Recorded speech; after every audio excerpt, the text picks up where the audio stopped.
Let's continue to examine two more scientific unknowables of the very first verse in the Bible. In the beginning, God created the heavens and the earth. In the very first verse of the Bible, we find a remarkable piece of evidence of supernatural authorship. In the beginning, time, God created the heavens, space, and the earth, matter. The Bible speaks of the creation of time, space, and matter in the very first verse. For thousands of years, scientists and philosophers had speculated about the basic components or makeup of the universe. It wasn't until the 20th century that physicists confirmed that the universe, at its foundation, consists of space, time, and matter. In fact, space and time are so tightly linked that astrophysicists now speak of a space-time continuum. While scientific and philosophical speculations about the basic structure of the universe has varied widely, the fact that the universe consists basically of space, time, and matter, a scientifically accepted fact since the 20th century, was clearly foreseen in the very first verse of the Bible, written 30 centuries ago. How could the writer of Genesis and the first verse of the Bible have known of this scientific truth that would not be confirmed until over 2,000 years later? But also, in the very first verse of the Bible, we find yet another astounding piece of evidence of supernatural or divine authorship. First, consider this. It is an undeniable fact that the number 7 is a biblical number of completion or perfection, or specifically divine authorship. Over 500 times in the Bible, the number 7 is used to show the touch of God or divinity upon something. This begins with the 7 first days of creation, and the 7th being declared by God as holy. When we look at the natural world around us, we discover that there are amazing arrays of 7s. There are 7 continents on the globe. Modern geographical classification schemes count 7 oceans in the world. There are 7 colors in a rainbow. There are 7 notes on a musical scale. There are 7 stars in the Big Dipper, and this heavenly sign has been used to point to the North Star or the guiding star since the most ancient of times. 7 objects in our solar system are visible to the naked eye. 7 digits in a row has been proven over and over to be the average limit of memory for most human beings. There are 7 metals of antiquity upon which civilization was based. The periodic table of elements consists of 7 distinct levels. And on the 7s in the world around us go, each representing God's divine touch of completeness upon something. Now, with this in mind, consider again the very first words of the Bible, the very first verse.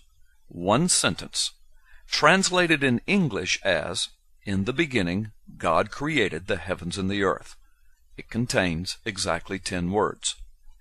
But in the original Hebrew, there are exactly 7 words. And these 7 words possess 7 distinctive features of the number 7 contained within that sentence. As far as anyone has been able to determine thus far, only this one verse in all the Bible contains 7 features of the number 7 out of 7 words. Consider these 7 features. Feature number 1. The number of Hebrew words in this verse is exactly 7. Feature 2. The total number of Hebrew letters in the 7 words is exactly 28, or 4 times 7. Feature 3. The 3 leading words in this verse of 7 words are, of course, God, the subject, and heavens and earth, the objects. The number of letters in the Hebrew words that make up these 3 words is exactly 14, or 2 times 7. The number of letters in the remaining words of the verse is also 14, or 2 times 7.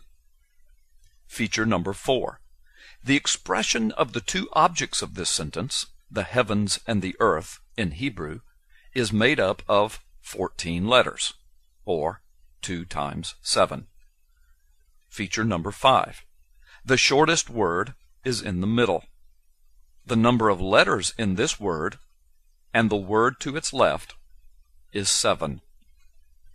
The number of letters in the middle word and the word to its right is also 7. Feature number 6.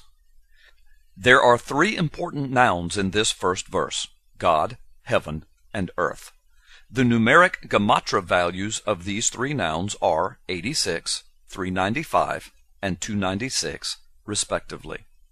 Gematria is the 3,000-year-old Hebrew rabbinical practice of assigning numerical values to each of the Hebrew letters. When these 3 numerical values are added together, the total value is 777, or 777, or 111, 111 times 7. In God's manner of biblical expression, this triple intensification of His perfect number 7 is the strongest possible manner of speaking the touch of His divinity. And feature number 7. The numeric value of the only Hebrew verb in this verse, created, or bara, is 203, which is exactly 29 times 7. These sevens, these numeric features or facts, are strangely hidden beneath the surface. They are truly beyond the view of ordinary readers of the Hebrew text, and they are discovered only by special investigation and counting. Surely they could not have been foreseen or purposely placed there by the original author. According to the law of chances, for any one feature of a 7-word sentence to be a multiple of 7 accidentally is only 1 chance in 7. But for 7 features of this one 7-word sentence to be a multiple of 7 accidentally is 1 chance in 823,543. An exponentially amazing impossibility, especially considering that the number 7 is used purposely by the biblical writers over 500 times from Genesis to Revelation to indicate the divine touch of God. It is as though God is telling those who have eyes to see in the very first verse that His divine touch is upon this word we call the Bible. This startling revelation of 7s has only been discovered in the last few years of human history.